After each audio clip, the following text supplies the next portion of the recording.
नमस्कार स्टूडेंट्स, आप सभी का हमारे YouTube चैनल एजुकेशन प्लस में बहुत बहुत स्वागत है। मैं मनोज कुमार और आज की इस वीडियो में हम द्विघात समीकरण से संबंधित उन सभी अति महत्वपूर्ण प्रश्नों को लेकर आए हैं जो कि बोर्ड 2022 यानी बोर्ड एग्ज़ाम 2022 के लिए बहुत ही महत्वपूर्ण है। यदि आप इन प्रश्नों को कर लेते हैं तो मुझे लगता है कि कोई भी प्रश्न इससे बाहर नहीं आएगा। तो आप इस वीडियो को शुरू से लेकर आखिर तक देखते रहें। तो शुरू करते हैं आज की वीडियो। तो यहाँ पर पहला प्रश्न हमें दिया हुआ है, जांच करें कि x-2 का स्क्वायर प्लस 1 बराबर 2x-3 एक द्विघात समीकरण है या नहीं है। तो हमें ये बताना है कि ये एक द्विघात समीकरण है या नहीं है। कोई भी समीकरण द्विघात समीकरण के रूप में होता है यदि वह ax² plus bx plus c बराबर 0 के रूप में हो। तो देखिए हम इसको पहले सॉल्व कर लेते हैं कि ये किस रूप में है। तो ये हो गया a माइनस बी का होल स्क्वायर, क्योंकि होल स्क्वायर दिया हुआ है तो ये हो जाएगा a² प्लस b², 2 का वर्ग 4 हो गया, माइनस 2ab। x ही गुणा करेंगे 2x, इसका डबल हो गया आ जाएगा 4x प्लस 1, इसको आप इधर ले आइए, माइनस के 2x, माइनस का है तो ये हो जाएगा प्लस 3 बराबर 0। ये हमने इस तरीक़ा से रख लिया। तो x², अब देखिए 4x माइनस के 2x, तो ये कितना हो गया, माइनस के 6x हो गया, और 4 और 3 ये हो गए 7 और 1 ये हो गया 8 प्लस 8 बराबर 0। 4 और 1 5, 5 और 3 8 बराबर 0। अब देखिए क्योंकि ये जो समीकरण है, ये समीकरण क्योंकि यह दिया हुआ समीकरण ax² plus bx plus c बराबर 0 के रूप में है। देखिए यहाँ a की वैल्यू 1 हो जाएगी, b की वैल्यू -6 और c की वैल्यू हो जाएगी 8। इस रूप में है, अतः यह एक द्विघात समीकरण होगा। तो ये वाला समीकरण एक द्विघात समीकरण हो गया। अगर इस रूप में नहीं होता, एक द्विघात समीकरण नहीं होता। तो अगला प्रश्न देखते हैं। तो प्रश्न संख्या 2 हमें दिया हुआ है, वह द्विघात समीकरण ज्ञात करें जिसके मूल 3 प्लस √5 तथा 3 माइनस √5 हैं। तो हमें यहाँ पर द्विघात समीकरण पूछा गया है। यहाँ पर मूल आपको कुछ भी दिए हो सकते हैं। तो द्विघात समीकरण के लिए हमें क्या करना पड़ेगा, ये हमें मूल दिए हुए हैं। देखिए तो मूल हमने अल्फ़ा और बीटा मान लिए। तो मूलों का योगफल अल्फ़ा प्लस बीटा, इनका योगफल हम निकालेंगे तो इन्हें हम जोड़ देंगे। 3 प्लस √5 प्लस 3 माइनस √5, जैसे हम सिंपली जोड़ते हैं। तो √5 प्लस का है और यहाँ माइनस का है, 3 और 3 कितना हो जाएगा, ये होगा 6। तो मूलों का योगफल 6 हो गया, और मूलों का गुणनफल यानी कि अल्फ़ा बीटा बराबर, इनके हम गुणा कर लेते हैं। 3 प्लस √5 गुणा 3 माइनस √5 बराबर। अब यहाँ पर एक सूत्र बनता है a प्लस बी और a माइनस बी। तो a प्लस बी और a माइनस बी क्या होता है, a का स्क्वायर, a 3 है, माइनस b का स्क्वायर, b हो गया √5। यहाँ पर आप ये सूत्र लिख देंगे, a प्लस बी और a माइनस बी बराबर a² माइनस b²। तो 3 का वर्ग हो जाएगा 9 और √5 का वर्ग हो जाएगा 5, क्योंकि रूट वाली संख्या का जब वर्ग करते हैं तो रूट हट जाता है। तो 9 में से 5 यहाँ घटा देंगे तो ये हो जाएगा 4। तो हमारे पास मूलों का योग 6 हो गया और मूलों का गुणनफल 4 हो गया। तो अब द्विघात समीकरण हमें निकालना है। तो द्विघात समीकरण का क्या सूत्र होता है, ये होता है आपका x² माइनस मूलों का योगफल और x प्लस मूलों का गुणनफल बराबर 0। आप इसको वैसे भी लिख सकते हैं या इस रूप में भी हम इसको लिख सकते हैं। x² माइनस मूलों का योगफल, x प्लस मूलों का गुणनफल बराबर 0। x², अब हमारे पास योगफल कितना हो गया, योगफल 6 हो गया जो अभी ज्ञात किया है, x प्लस गुणनफल ये 4 हो गया बराबर 0। या x² ब्रैकेट हम खोलेंगे तो माइनस के 6x और ये प्लस 4 बराबर 0। तो ये हमारा हो गया द्विघात समीकरण। जब हमें मूल दिए हों तो द्विघात समीकरण पूछेगा तो हमें यही सूत्र यहाँ पर प्रयोग करना है। तो देखते हैं अगला क्वेश्चन। क्वेश्चन नंबर 3 में हमें दिया हुआ है, यदि अल्फा तथा बीटा द्विघात समीकरण 3x² माइनस 15x प्लस 12 बराबर 0 के मूल हैं तो अल्फ़ा की 3 प्लस बीटा की घात 3 का मान ज्ञात कीजिए। देखिए ये प्रश्न भी काफ़ी इम्पोर्टेंट है और ऐसा प्रश्न एग्जाम में काफ़ी बार पूछ लिया जाता है। यहाँ पर अल्फ़ा की 3 बीटा की घात 3 का मान पूछा है, कभी कभी कुछ और भी पूछ लिया जाता है। तो देखिए ये हमारा यहाँ पर ये क्वेश्चन हो गया। अब अल्फ़ा और बीटा इसके मूल हैं, तो हम पहले मूलों का योगफल निकाल लेते हैं। तो इसलिए अल्फ़ा प्लस बीटा, तो मूलों का योगफल जो होता है सूत्र होगा -b/a। यदि आपको एग्जाम में मूलों का योगफल पूछा जाए, कभी कभी ऐसा पूछ लिया जाता है बिना हल किए मूलों का योगफल ज्ञात कीजिए, तो आप यही सूत्र लगाएंगे, योगफल -b/a। अब यहाँ पर हम देखेंगे तो a का मान, समीकरण की तुलना अगर द्विघात समीकरण से की जाए तो a बराबर जो x² का गुणांक होता है वो a होता है और x का जो गुणांक होता है वो b होता है। तो यहाँ पर b का मान -15 हो जाएगा और जो c होता है वो होता है आपका अचर पर, तो c यहाँ पर कितना हो गया, 12 हो गया। ठीक है, a और b c के मान हमने रख लिए। तो योगफल -b, अब b का मान हमारे पास है -15 बटे a कितना है 3, तो ये माइनस माइनस कितना हो जाएगा, ये प्लस हो गया 15 बटे 3, 3 पंजे 15, तो मूलों का योगफल हो गया 5। तथा अब हम मूलों का गुणनफल निकाल लेते हैं। मूलों का गुणनफल अल्फ़ा बीटा बराबर, क्योंकि मूल अल्फ़ा और बीटा यहाँ पर दिए हुए हैं, तो गुणनफल होता है c बटे a। हम ऐसा भी लिख सकते हैं अचर पद बटे x² का गुणांक, तो c बटे a हो जाएगा। अब हमारे पास c का मान कितना है, c देखिए यहाँ पे 12 है c और a हमारे पास 3 है, तो 3 से कैंसिल हो जाएगा 4, तो मूलों का जो गुणनफल हो गया वो 4 हो गया। अब हमें मान जो निकालना है, हमें मान निकालना है इसमें अल्फ़ा की 3 प्लस बीटा की पावर 3, हमें इसका मान निकालना है। तो अल्फ़ा की 3 प्लस बीटा की घात 3, यानी कि हम मान लेंगे कि ये है a की 3 प्लस b की 3, इसको हम लिख सकते हैं a प्लस b की होल घात 3 -3ab और a प्लस b। ये सूत्र इस रूप में लिखा जा सकता है। अब देखिए a की 3 प्लस b की 3 यानी अल्फ़ा प्लस बीटा इसकी पावर 3 माइनस इस सूत्र के अनुसार 3ab यानी 3 अल्फ़ा बीटा और अल्फ़ा प्लस बीटा। हम अल्फ़ा की 3 प्लस बीटा की 3 को इस रूप में भी लिख सकते हैं। ठीक है, क्यों लिया हमने इस रूप में, क्योंकि यहाँ योगफल, यहाँ गुणनफल, फिर यहाँ योगफल हो गया। अब योगफल हमारे पास कितना है 5, जो हमने ज्ञात किया है, ये हमारा योगफल हो गया 5 की पावर 3 माइनस 3 अल्फ़ा बीटा यानी गुणनफल हो गया और अल्फ़ा प्लस बीटा ये आपका योगफल हो गया 5। इसको हम आसानी से अब सॉल्व कर लेंगे।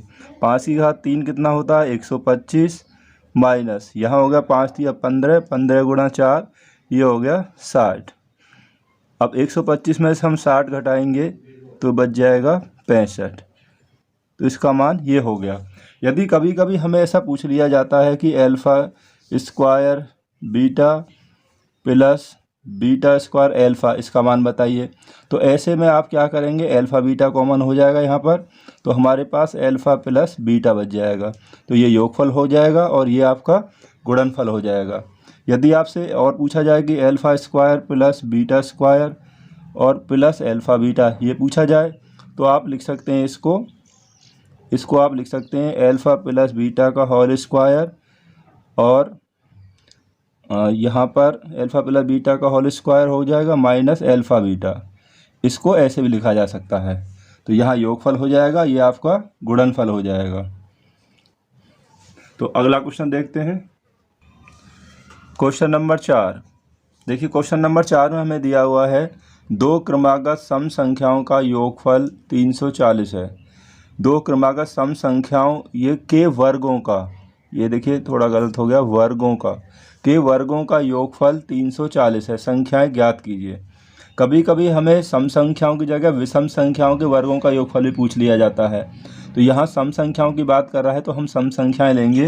देखिए पहली हम सम संख्या ले लेते हैं, माना पहली सम संख्या हमने x मान ली, सम की बात कर रहा है, क्रमागत सम संख्या, पहली x होगी तो दूसरी संख्या हो जाएगी x प्लस 2। सम संख्याएं होती हैं जो 2 से पूर्णतः विभाजित हो जाती है, जैसे 2 है, 4 है, 6 है, 8, 10, इस तरीक़ा से। अगर विषम संख्याएं बोलता तो पहली संख्या हम लेते x प्लस 1 और दूसरी लेते x प्लस 1 के बाद x प्लस 3, क्योंकि एक के बाद विषम संख्या आती है 3। ठीक है, तो सम की बात कर रहा है तो पहली x और दूसरी x प्लस 2। अब इनके वर्गों का योगफल, तो पहली संख्या हमारी है x, तो इसका वर्ग हो गया, प्लस दूसरी संख्या हमने x प्लस 2 मानी है तो इसका वर्ग हो गया। तो इनके वर्गों का योगफल कितना दिया है, देखिए क्वेश्चन में 340। तो इनके वर्गों का जो योगफल है वो 340 है, तो यहाँ हम रख देंगे 340। ठीक है, ये क्वेश्चन काफ़ी बार पूछा जाता है, तो इसलिए इसको अच्छी प्रकार से आप समझ लें। तो x का जो वर्ग होगा x स्क्वायर हो गया, a प्लस बी का होल स्क्वायर, यहाँ पर सूत्र बन गया a प्लस बी का होल स्क्वायर, तो ये हो गया a square plus B square, 2 का वर्ग 4 और प्लस 2ab। तो 2ab में क्या आ जाएगा, ये होगा 4x, क्योंकि इसकी गुणा कर लिए 2x, इसका डबल हो जाएगा तो 4x बराबर 340। X square plus x square, एक और एक हो गया आपका 2x स्क्वायर और प्लस 4x। अब 340, ये 4 को 340 में से अगर हम 4 माइनस करेंगे तो बचेगा आपका 336, और इसको हम इधर ले आएंगे तो ये हो जाएगा माइनस के 336 लिख लेना आप इसको, 336 बराबर 0। अब 300, अब इसमें 2 का और भाग चला जाए, देखिए यहाँ पे 336 है, तो ये 2 का अगर हम पूरे में भाग जा रहा है तो यहाँ बचेगा x स्क्वायर प्लस यहाँ 2x, और यहाँ 2 का भाग देंगे अगर हम इसमें, ये हो जाएगा 2 एकम 2 छिक्के 12 और 2 अट्ठे 16 बराबर 0, 168। तो ये एक हमें द्विघात समीकरण प्राप्त हो गया। अब हमें 168 के ऐसे टुकड़े करने, यहाँ देखिए माइनस है तो घटाने पर कितना आए, 2 आए, गुणा करें तो 168 और घटाएं तो आना चाहिए आपका 2। तो देखिए 168 के हमने यहाँ पर प्राइम फैक्टर्स अभाज्य गुणनखंड यहाँ पर कर लिए। अब हमें जो टुकड़े करने हैं कि गुणा करें तो 168 और जो घटाएं तो वो आना चाहिए 2 आना चाहिए। तो देखिए 2 और 7 मिला देंगे 14 हो गया, और 2 दूनी 4 या 12, 14 और 12। तो इसके जो टुकड़े आ जाएंगे 14 और 12 हमें प्राप्त हो जाएंगे। तो यहाँ पर हम लिख लेते हैं, तो एक्स स्क्वायर प्लस जो आए 14x माइनस 12x माइनस 168 बराबर 0। अब पहले इन दोनों में क्या है, x कॉमन ले लेते हैं, तो यहाँ बचेगा x प्लस यहाँ 14 बचेगा। यहाँ पर क्या कॉमन होगा, देखिए यहाँ पर कॉमन कैसे देखेंगे, यहाँ इस वाले ब्रैकेट में x है तो यहाँ भी x तब आएगा जब आप ये -12 ही कॉमन लेंगे। तो यहाँ -12 कॉमन हो गया, तो यहाँ x बचेगा, तो माइनस का ये प्लस हो जाएगा, क्योंकि माइनस हमने कॉमन लिया है तो साइन चेंज हो जाएंगे, प्लस हो जाएगा। 12 से 168 में भाग देंगे तो ये 14 बार ही जाएगा बराबर 0, क्योंकि इन दोनों ब्रैकेट में सेम संख्या ही आती है। तो एक ब्रैकेट में हम रख लेंगे x माइनस इस 12 को, और दूसरे ब्रैकेट में हो जाएगा x प्लस 14 बराबर 0। अब इसकी कंपेयर 0 से करेंगे हम, यदि x माइनस 12 बराबर 0 तो x बराबर माइनस का है तो ये प्लस हो जाए, x बराबर 12।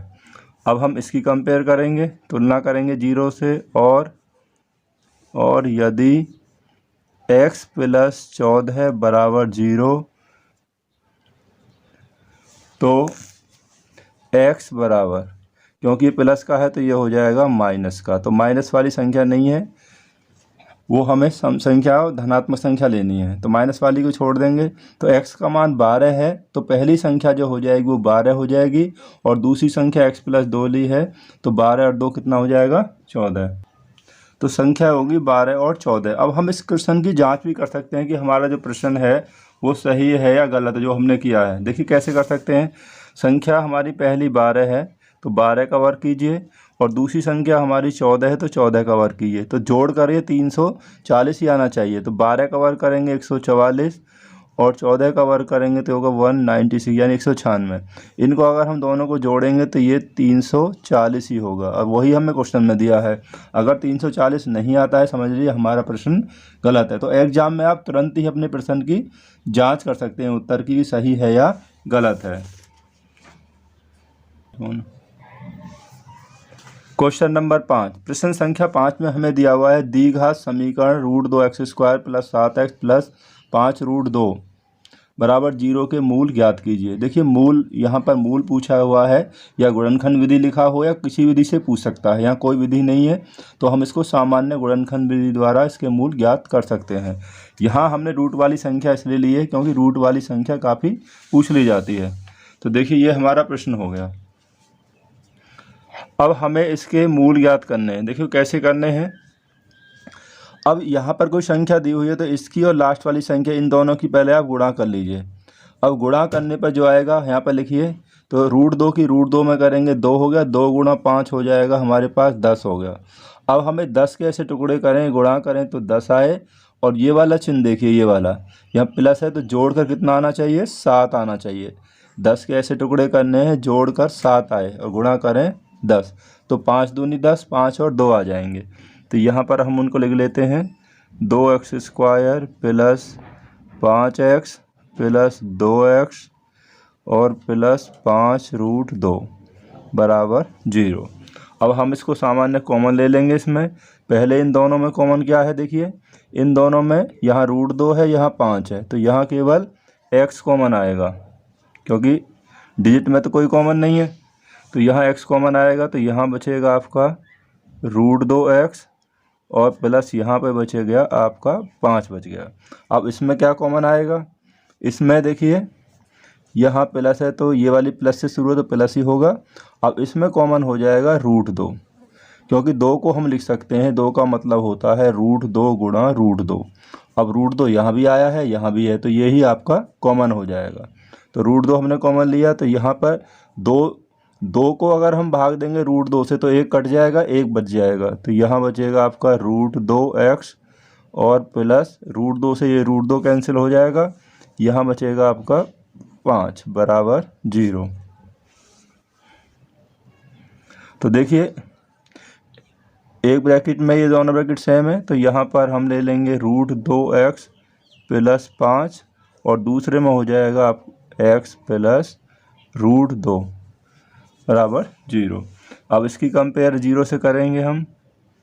यदि √2x + 5 बराबर 0 तो 2, देखिए पहले ये हो जाएगा, तो x बराबर 5 जब इधर आएगा तो माइनस के 5 हो जाएंगे, और जो x के साथ जो संख्या है ना ये बटे में आ जाएगी, 5 - 5 बटे √2। अब हम इसकी कंपेयर करेंगे दूसरी वाली संख्या की, x + 2 की। तो आप लिखिए और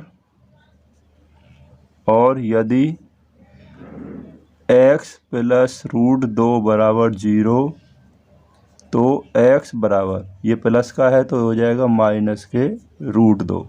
तो हमारे जो मूल हैं तो मूल बराबर आ जाएंगे आपके -5 बटा √2 कोमा माइनस √2।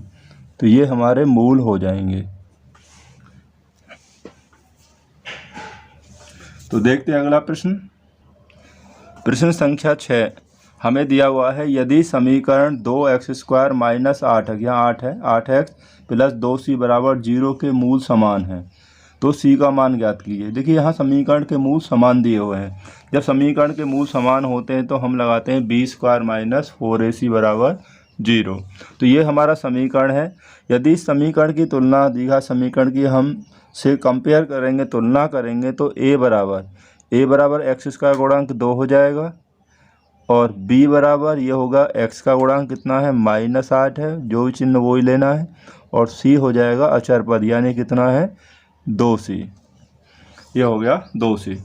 तो हमें अब d निकालना है, विविक्ति कर d बराबर, तो d बराबर होता है b² - 4ac। जब हम मूलों के लक्षण पूछे जाएं, देखिए जब मूलों के लक्षण पूछे जाएं या प्रकृति, तब भी हम d निकालते हैं, यानी कि डिस्क्रिमिनेशन, विविक्ति कर, तो वो होता है b² - 4ac बराबर।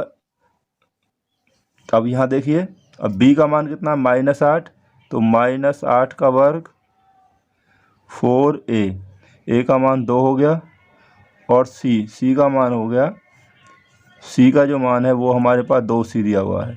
तो b² - 4ac बराबर क्या हो जाएगा, वो 0 होगा, क्योंकि इस वाले क्वेश्चन में हमें मूल समान दिए हैं। जब मूल समान होते हैं तो बी स्क्वायर माइनस 4ac बराबर 0 होता है। जब केवल विविक्ति कर पूछा जाए तो बी स्क्वायर माइनस 4ac का मान निकाला जाता है, तो बराबर हो जाएगा 0। तो इसका वर्ग हो गया 64 हो जाएगा, क्योंकि किसी भी संख्या का वर्ग करेंगे हमेशा प्लस आता है। 4 दूनी 8, 8 दूनी 16, तो माइनस के 16c बराबर 0, या माइनस 16c बराबर 64। जब इधर आएगा तो माइनस के 64 हो जाएंगे, माइनस से माइनस कैंसिल हो गया, तो c बराबर 16 से 64 कैंसिल हो जाएगा 4 बार, तो यह c का जो मान है वो 4 हो जाएगा।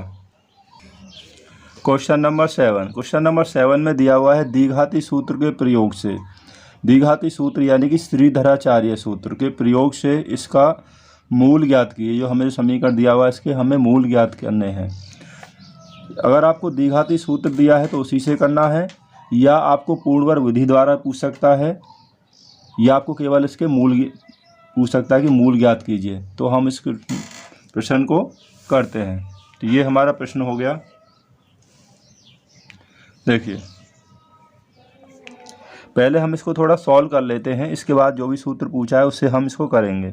इसमें से इसको माइनस करना है, तो इसका हम लघुत्तम जो लेंगे ये x + 4 और x - 7, ये दोनों अलग हैं, ये दोनों ही आपके एलसीएम में आ जाएंगे। अब इससे ये कैंसिल हो गया, ये बचा, इसकी गुणा 1 में कर देंगे, कि हम कह सकते हैं इसकी गुणा हम इसमें कर देंगे, इसकी इसमें कर देंगे, यानी दोनों जब एलसीएम होते हैं। x - 7 से 1 में करेंगे तो ये आ जाएगा x - 7। अब यहाँ -1 है, इसकी गुणा इसमें करेंगे तो साइन चेंज हो जाएंगे, -x, और ये प्लस का है तो ये हो जाएगा -4 बराबर 11/30। अब देखिए प्लस के x और ये माइनस के कट जाएंगे, 7 और 4 ये हो जाएंगे -11 यहाँ हम इनकी गुणा कर लेते हैं। पहले x ही करेंगे इसमें तो ये हो जाएगा x², 7 में करेंगे तो ये हो जाएगा 7x, 4 से करेंगे तो प्लस के 4x, और 4 × 7 माइनस के हो गए 28 बराबर 11/30। इस 11 से हम इसको कैंसिल कर सकते हैं, तब यहाँ कैंसिल हो गया तो ये आ गया -1/, अब देखिए ये हो गया x², 7 और 7 में से 4 गए क्योंकि माइनस के हैं तो बचेंगे -3x, माइनस के 7 में से 4 माइनस हो गए -28, तो बराबर यहाँ 1 बच गया 1/30। अब यहाँ से क्रॉस मल्टीप्लाई कर दीजिए। जब हम क्रॉस मल्टीप्लाई करेंगे तो हमारे पास पहले हम 1 की यहाँ कर लेते हैं, x² - 3x -28, तो बराबर 30 की यहाँ करेंगे तो -30 हो गया, तो इसको आप इधर ही ले आइए, तो ये +30 बराबर 0।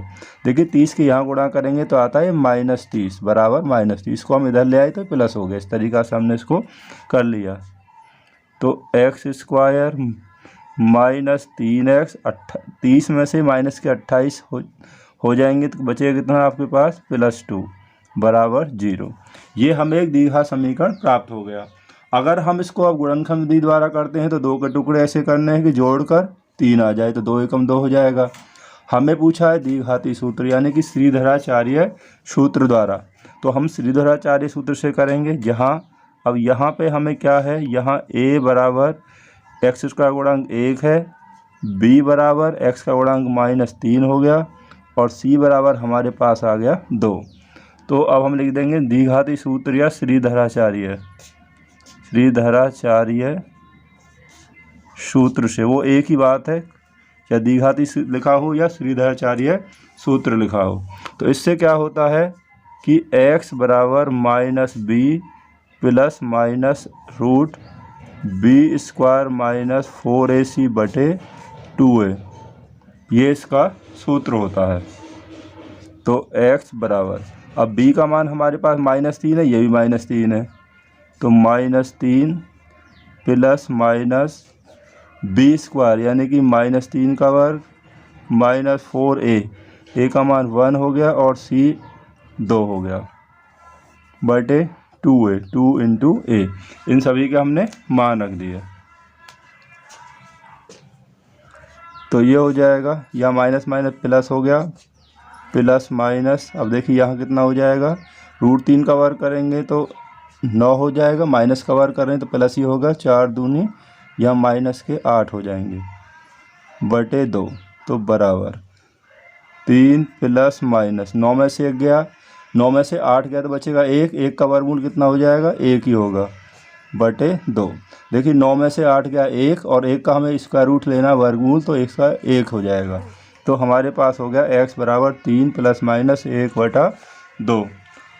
अब पहली कंडीशन में हम इसको पहले प्लस लेने पर, यानी कि प्लस लेने पर,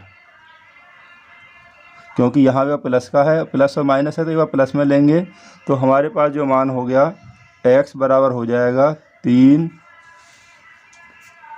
प्लस 1 बटे 2, 3 प्लस 1 बटे 2 हो जाएगा, 3 और 1 4, 4 बटे 2, तो ये होगा 4 बटे 2 बराबर हो जाएगा 2। तो एक मान तो ये हो गया। अब हम दूसरा जो होगा सेकंड, उसमें यहाँ कर लेते हैं, यानी कि माइनस यानी ऋणात्मक लेने पर, जब हम माइनस का लेंगे तो x बराबर तो 3, अब देखिए माइनस का 1, माइनस 1 बटा 2, 3 में से 1 गया तो 2 बटा 2, 2 से 2 कैंसिल बराबर 1, तो x बराबर 1। तो हमारे जो मूल हो जाएंगे 2,1 हो जाएंगे।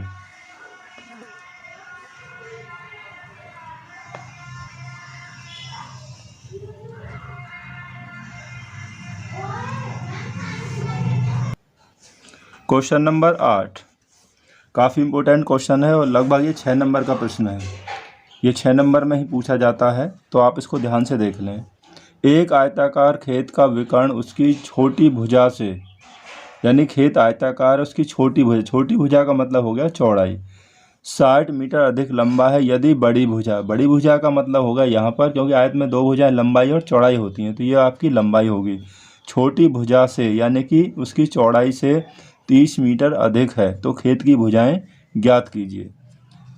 तो हम ये मान लेंगे कि सबसे जो छोटी भुजा है उसको वो हमने x मान ली। देखिए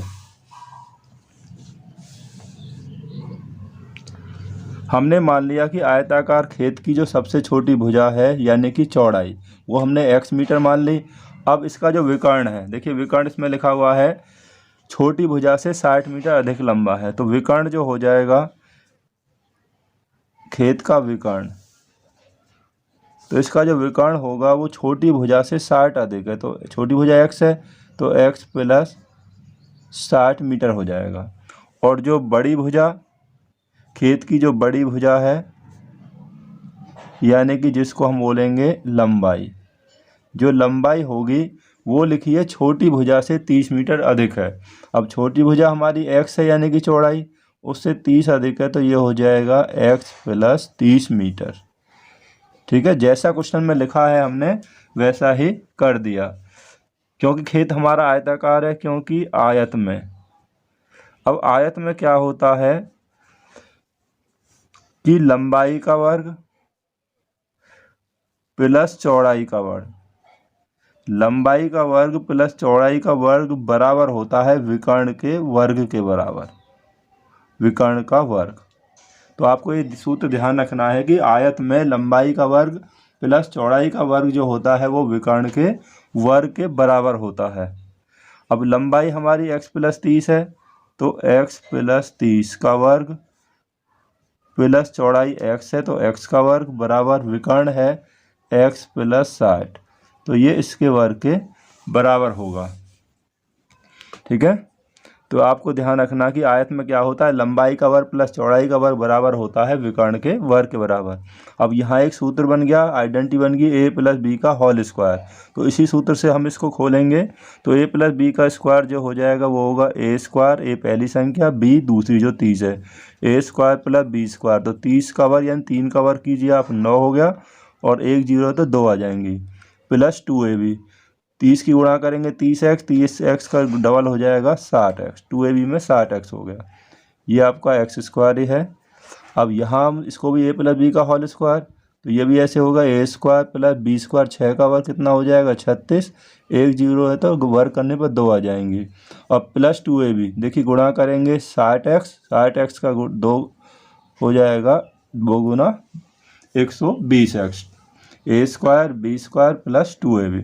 अब हम एक्स स्क्वायर से इस एक्स स्क्वायर को कैंसिल कर सकते हैं, क्योंकि सी को भी इधर लेके जाएंगे या इसको इधर लाएंगे तो वो माइनस में हो जाएगा, प्लस और माइनस कैंसिल हो जाएंगे। अब यहाँ बचा एक्स स्क्वायर प्लस के 60x और ये 120x है, इसको इधर ले आइए तो ये माइनस के 120x और यहाँ प्लस 900, 3600 को इधर लेके जाएंगे तो ये माइनस के 3600 बराबर 0, क्योंकि यहाँ हम इसको एक द्विघात समीकरण के रूप में लेकर आएंगे। तो एक्स स्क्वायर 120 में से 60x घटाएंगे तो बचेंगे माइनस के 60x बच जाएंगे और 3600 में से 900 घटाएंगे तो माइनस के 2700 बचेंगे, क्योंकि माइनस वाली संख्या ज़्यादा है, जो ज़्यादा होगी वही बच जाएगी। अब देखिए ये हमें एक द्विघात समीकरण प्राप्त हो गया। अब हमें फैक्टर्स ऐसे ही करने जैसे पहले किए थे हमने। 2700 के हमें टुकड़े करने हैं। कैसे करने हैं कि गुणा करें 2700 और माइनस करें तो 60 आना चाहिए। तो ये जो टुकड़े हुए आप करके देख लेना, ये टुकड़े आएंगे 90 और 30 आएंगे, 90 और 30 आएंगे, क्योंकि 90 और 30 की गुणा करेंगे 2700, 90 में से 30 अगर आप माइनस करेंगे तो आपका 60 ही बचेगा। तो 90 और 30 आ जाएंगे, तो यहाँ हो जाएगा एक्स स्क्वायर माइनस 90x और हमें को घटा कर लाने हैं, यहाँ पहले से माइनस लगा हो तो प्लस में आ जाएंगे, तो यहाँ हो जाएगा 30x माइनस 2700 बराबर 0। क्योंकि देखिए यहाँ ब्रैकेट लगाएंगे तो अगर ब्रैकेट लगाने पर यहाँ माइनस होगा ना, वो चेंज होकर प्लस हो जाएगा। मैंने यहाँ इसको डायरेक्ट लिख दिया है।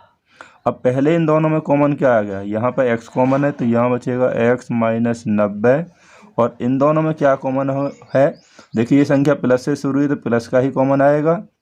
और देखिए यहाँ इसमें x है तो x कब आएगा, जब हम इस 30 को हटाएंगे तो ये 30 ही कॉमन आएगा। आपको ज़्यादा सोचने की ज़रूरत नहीं है, दोनों ब्रैकेट में सेम संख्या आती है। यहाँ x है, x तभी आएगा इस वाले में जब हम 30 कॉमन लेंगे, तो 30 कॉमन लेंगे तो यहाँ x बचेगा माइनस और 30 का यहाँ भाग देंगे इसमें तो ये 90 ही आ जाएगा बराबर 0। अब एक ब्रैकेट में x माइनस 90 ये हो जाएगा और दूसरे में x प्लस 30 ये हो जाएगा। यानी कि अगर हम कहें कि x माइनस 90 कॉमन लिया तो यहाँ x बचा और यहाँ प्लस 30 बच गया। अब इसकी कंपेयर हम 0 से करेंगे। यदि x माइनस 90 बराबर 0 तो x बराबर हो जाएगा 90। अब x प्लस 30 कर लीजिए और यदि x प्लस 30 बराबर 0 तो x बराबर होगा माइनस 30। इसे हम छोड़ देंगे क्योंकि कोई भी लंबाई या चौड़ाई ऋणात्मक नहीं हो सकती, तो इसलिए x जो हमारे पास आया 90 आया। x हमने क्या माना था, इसकी चौड़ाई मानी थी, तो खेत की चौड़ाई हो जाएगी 90 मीटर और इसका विकर्ण 60 अधिक है तो 90 प्लस 60 जोड़ देंगे 150 हो जाएगा। और इसकी जो लंबाई है वो 30 अधिक है तो 90 और 30 वो 120 हो जाएगी। तो खेत की जो चौड़ाई है जो सबसे छोटी भुजा है वो 90 मीटर होगी और लंबाई उससे 30 अधिक है, 90 प्लस 30 120 मीटर हो जाएगी। और इसका जो विकर्ण है 90 प्लस 60 उससे छोटी भुजा से 60 अधिक है तो ये हो जाएगा 150 मीटर। तो ये क्वेश्चन काफ़ी थोड़ा लंबा है लेकिन बहुत अच्छा प्रश्न है जो कि 6 नंबर में ज़्यादातर पूछा जाता है। देखिए वीडियो थोड़ी सी लंबी होगी लेकिन आप इसको थोड़ा थोड़ा करके देख लेना। वीडियो में काफ़ी अच्छे क्वेश्चंस हैं जो आपके लिए बहुत ही लाभकारी होंगे। तो देखते हैं next question. Question number 9। Question number 9 में हमें दिया हुआ है एक रेलगाड़ी एक समान चाल से 360 किलोमीटर की दूरी तय करती है। यदि यह चाल 5 किलोमीटर प्रति घंटा अधिक होती तो वह उसी यात्रा में 1 घंटा समय कम लेती। रेलगाड़ी की चाल ज्ञात कीजिए। देखिए ये प्रश्न भी काफ़ी इम्पोर्टेंट है जो कि एग्जाम्स के लिए बहुत ही महत्वपूर्ण है और ऐसे प्रश्न कई बार पूछे भी गए हैं। ये प्रश्न किसी प्रकार से बदल कर दिया जा सकता है लेकिन तरीका इसका एक ही रहेगा। तो देखिए हम इस प्रश्न में मान लेते हैं, हमने मान लिया कि गाड़ी की जो सामान्य चाल है हमने x किलोमीटर प्रति घंटा यहाँ पर मान लिया और दूरी 360 है, तो इसलिए गाड़ी को 360 किलोमीटर जाने में लगा समय, समय बराबर क्या होता है, दूरी बटे चाल। अब दूरी हमारे पास कितनी है, 360 किलोमीटर, और चाल हमारी है x। तो ये लगे इतने घंटे। यहाँ पे आप लिख सकते हैं कि दूरी बटे चाल बराबर होता है समय, या समय बराबर दूरी बटे चाल। तो समय बराबर दूरी बटे चाल हो गया। अब क्या इसमें आगे, यदि यह चाल 5 किलोमीटर प्रति घंटा अधिक होती, यानी कि गाड़ी की नई चाल, तो गाड़ी की जो नई चाल है वो हो जाएगी x प्लस 5 किलोमीटर प्रति घंटा। क्योंकि क्वेश्चन में हमें दिया है यदि चाल 5 किलोमीटर प्रति घंटा अधिक होती है, उसने ज़्यादा कर दी है तो पहले x चाल थी तो 5 बढ़ाइए तो x प्लस 5 हो जाएगी। यदि वो कम करता, जितनी भी कम करता, तो वो x माइनस, जैसे 5 कम करता तो x माइनस 5 हो जाती, 10 कम करता तो x माइनस 10 हो जाती। अब पुनः दूरी तो वही है क्योंकि लिखा है ना उसी यात्रा में, तो 360 किलोमीटर जाने में लगा समय, तो समय हो जाएगा दूरी बटे चाल, दूरी 360 किलोमीटर, अब चाल हो जाएगी हमारी x प्लस 5, तो इतने घंटे उसको अब ये लगेंगे। लेकिन प्रश्न में हमें दिया हुआ है कि यात्रा में 1 घंटा समय कम लगता। अब ये जो समय है, क्योंकि यहाँ गाड़ी तेज़ चल रही है, जब तेज़ चल रही है तो ये समय कम है और ये वाला समय जो है वो ज़्यादा है। दोनों समय में अंतर, दोनों समयों में अंतर बराबर है 1 घंटे का। पहले समय और इस समय में 1 घंटे का अंतर है, यहाँ समय जो है 1 घंटा कम लिया है, तो इसलिए हम लिख सकते हैं पहला जो समय है 360 बटे x घंटे माइनस 360 बटे x प्लस 5 घंटे बराबर 1। दोनों में 1 का अंतर है। अब इसे हम सॉल्व कर लेते हैं। देखिए यहाँ पर इसमें से इसको माइनस करना है तो एलसीएम लेंगे, एलसीएम ये दोनों ही एलसीएम में आ जाएंगे, x और x प्लस 5, तो एलसीएम हो गया x और x प्लस 5, ये हमारा एलसीएम हो गया। जब दोनों ही एलसीएम में आ जाते हैं तो इसकी गुणा इसमें कर देंगे, इसकी इसमें कर देंगे, यानी x से x कैंसिल, बचा ये, इसकी गुणा इसमें हो जाएगी, इससे ये कैंसिल हो जाएगा, x बचेगा, x की इसमें हो जाएगी। तो कहने का सीधा मतलब है कि इसकी गुणा x प्लस 5 से 360 को कर दीजिए। 360 की जब x में करेंगे तो ये हो जाएगा 360x, और 5 में करेंगे तो ये हो जाएगा आपका 1800 हो जाएगा। 5 जी 0, 5 छंग 30, 5 के 15 और 3 18। अब x की गुणा इसमें करेंगे 360 में है, माइनस है तो ये हो जाएगा माइनस के 360x बराबर 1। ये 360 प्लस वाले हैं और ये माइनस हैं, ये कैंसिल हो जाएंगे। तो यहाँ बचा 1800 बटे x की गुणा यहाँ पे कर लीजिए तो ये होगा x स्क्वायर प्लस 5x बराबर 1। अब यहाँ से आप क्रॉस मल्टीप्लाई कर लीजिए तो हो जाएगा कि x स्क्वायर, 1 की गुणा इसमें करेंगे, प्लस 5x बराबर 1800, तो बराबर 1800 को उधर ले आइए तो माइनस 1800 बराबर हो जाएगा 0। इस तरीक़ा से हमें एक द्विघात समीकरण प्राप्त हो गई। अब 1800 के हमें टुकड़े करने, कैसे फैक्टर करने, घटाएं तो 5 आए और गुणा करें तो 1800 हो।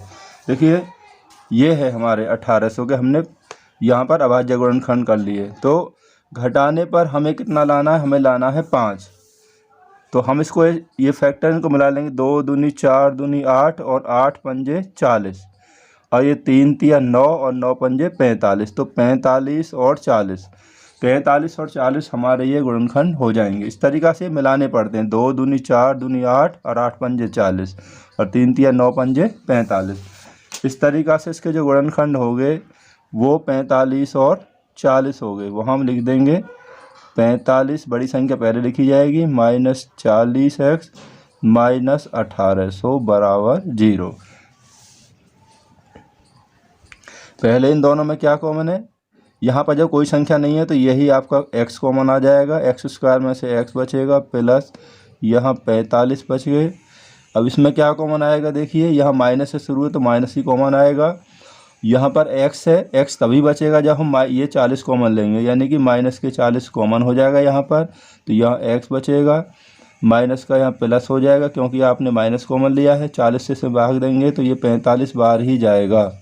ये आपको ध्यान रखें, जितना यहाँ पर इतना ही इधर आएगा, अब एक ब्रैकेट में x माइनस 40 रख दीजिए और दूसरे में x प्लस 45 बराबर 0। हम ये कह सकते हैं x प्लस 45 दोनों में है, इसे यहाँ कॉमन ले लीजिए तो बचेगा x और माइनस 40। अब x माइनस 40 की 0 से तुलना करेंगे तो हम लिखेंगे यदि x माइनस 40 बराबर 0 तो x बराबर माइनस का है तो प्लस हो जाएगा, x बराबर 40। और यदि अब हम इसको ले लेंगे x प्लस 45, x प्लस 45 बराबर 0 तो x बराबर, अब देखिए ये प्लस के तो इधर आके हो जाएगा माइनस के 45। इसे छोड़ देंगे क्योंकि गाड़ी की चाल ऋणात्मक यानी कि नेगेटिव नहीं हो सकती, तो इसलिए गाड़ी की जो चाल हो जाएगी वो कितनी हो जाएगी, 40 किलोमीटर प्रति घंटा।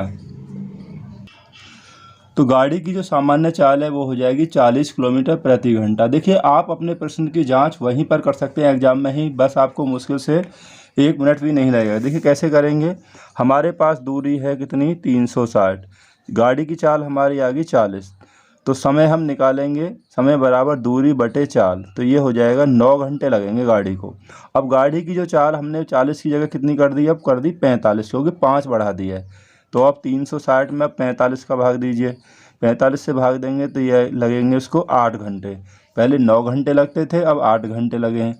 तो यही तो क्वेश्चन में दिया हुआ है कि 1 घंटा कम लगता है, तो यहाँ आप देखिए 1 घंटा कम ही लगा है, तो ये कंडीशन हमारी सही हो गई। तो यानी कि प्रश्न भी हमारा एकदम सही है। तो आप इन प्रश्नों को, पूरी वीडियो को अच्छी प्रकार से देख लें। ये प्रश्न आपके लिए बहुत ही अच्छे प्रश्न हैं जो कि बोर्ड एग्जाम में द्विघात समीकरण में इन प्रश्नों से अलग मैं सोचता हूँ बिल्कुल भी नहीं आएगा। तो मिलते हैं आपसे अगली वीडियो में। हमारी कुछ और वीडियो में हैं जो कि आप हमारे चैनल के प्लेलिस्ट में जाकर इन प्रश्नों को देख सकते हैं जो कि बोर्ड एग्जाम 2022 के लिए दिए हुए हैं। Thank you for watching this video.